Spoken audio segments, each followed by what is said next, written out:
Here we go. Nick Sorter posts this breaking. It's official. President Trump has just signed an executive order directing Secretary Rubio to classify Muslim Brotherhood as foreign terrorist organization. All right, so we mentioned this last night, Rick. What does this really do for Americans? Well, it's definitely a step in the right direction. I'm hoping it's just a first of many steps. I think it only designates certain portions of the Muslim Brotherhood in certain parts of the country based on activities that they've had. I would prefer to designate the entire organization and anyone closely associated. Didn't go quite that far. I think they're, I think just taking the first step, and at least it opens the door, and it begins, well, for us, it continues the conversation. For a lot of people in the country, it begins the conversation about the threat of Islam, and at what point does freedom of religion become nothing but a shroud, nothing but a cover for what is really an ideology that wants to take over and that is not compatible. Certainly, people will agree Sharia law is not compatible with Western civilization and with our Constitution. At some point, you have to look at the way that Islam is reacting in some of these other countries, certainly in Europe and in Australia, right, is also, even if they don't take it all the way to Sharia law, is not compatible because they shut down everybody else's freedom of religion. Luke, let me get your way in. Yeah, seeing this spike of Sharia law across the country is really concerning. It kind of shows that there's some sort of ulterior motive at play. I believe it has to do with also the amount of illegal immigration we've had coming into our country. I think that instead of individuals assimilating to the United States, they have brought over things that frankly made their country a very poor and bankrupt country to begin with. And so seeing this spike, especially in places like Texas and seeing it over in Michigan and Minneapolis, these little hotbeds are symptoms of what's to come. I think that the left has kind of welcomed this with open arms, and it's just deeply concerning because it is completely antithetical, not just to a Christian worldview, but to an American worldview, a place where we allow for individual freedoms. That's not something that Sharia law offers up. We could go down that rabbit trail of all of the atrocities that have been committed at the hands or blamed at Sharia law. And therefore, I think that being able to designate this as the president has moved forward with is a great step, as Rick said, in the right direction. Sebastian Gorka said this: it should have happened the day after 9/11, but it didn't. Every president was ignorant or anti-American until President real Donald Trump arrived. God bless the commander-in-chief for initiating the terrorist designation of the Muslim Brotherhood.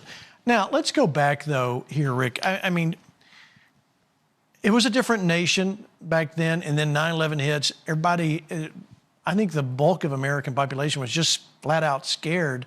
They didn't know who was who and who do we trust, and so they didn't know if they should go too far. So, it's easy to look back at what presidents did or didn't do and bash them. But you kind of understand the nation was in a real transition of understanding, although it should not have taken this long.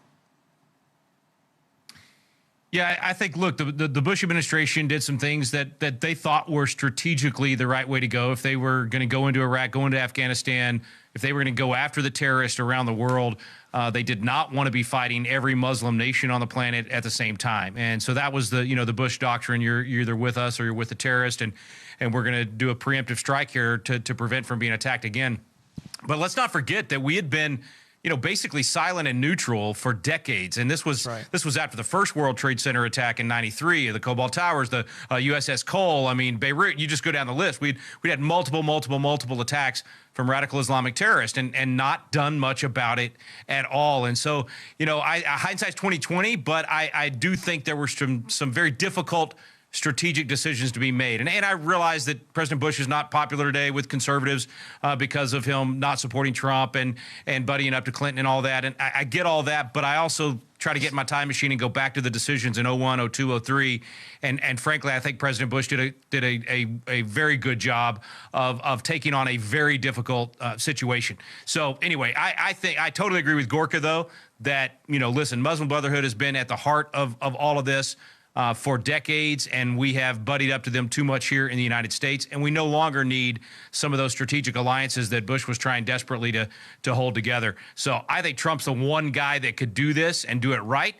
But again, it's limited. The current designation is limited, and I forget which live event it was where we had Andrew Cedra and he laid it out for us, man. Australia and what they're facing is coming here. And Luke pointed it out. I mean, you got these pockets in Minneapolis and Michigan and now Dallas and all over the country.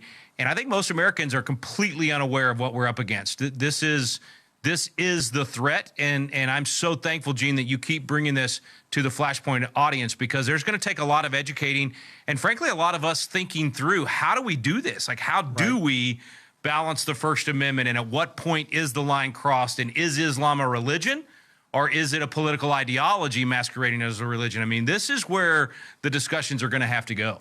All right, Luke, you're there in D.C. every day that you work when you're not there at the gravel roads that you live on and somewhere in Virginia. The Ponderosa.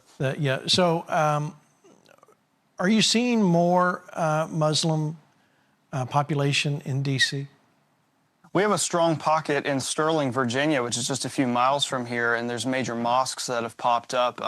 It's really interesting to see, especially when I'm traveling in airports in particular, that people will be walking around, and then you'll look over and you'll see like a large group of individuals who have pulled out their mats and are praying. And so it has cropped up, and there's little pockets that have come around Washington, D.C. itself. I've not seen so much on the federal level political activism. Now, I've seen some creeping. I've seen instances like with Ilhan Omar and a handful of others who have introduced ideologies that are antithetical to the United States, and yet her constituents seem totally supportive of it and totally fine with moving forward on a couple of issues that are completely antithetical to the fabric of the Constitution and a Christian worldview for sure.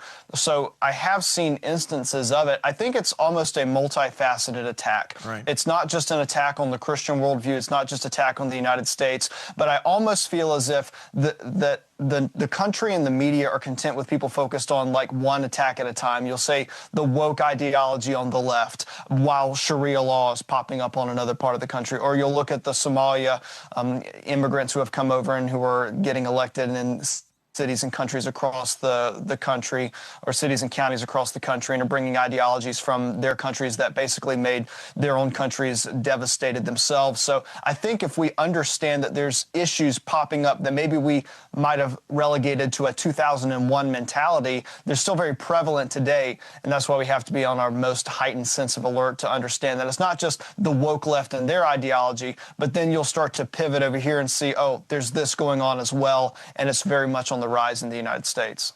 Very much. In fact, that's why this year in our Flash Talks, we're going to dive in deeper on Islam. And Terry and I have been diving deep on our own time to really educate ourselves. I thought I understood. This is such a deep topic, and you've got, there's a lot of lying involved, and there's a lot of sects and different Sunni and Shiite, and how do they all fit together, and what does this mean, and should I run or not? And listen, we must educate ourselves first. So we're going to talk about that this year at our live events. We were able to take a little bit more time and explain Islam, explain the Quran, explain how it got to be there. And was Mecca really where Muhammad was born or not? We're going to lay out a lot of facts on you that are backed up, that you can understand, so that you can talk to someone, or when someone talks to you, you're well equipped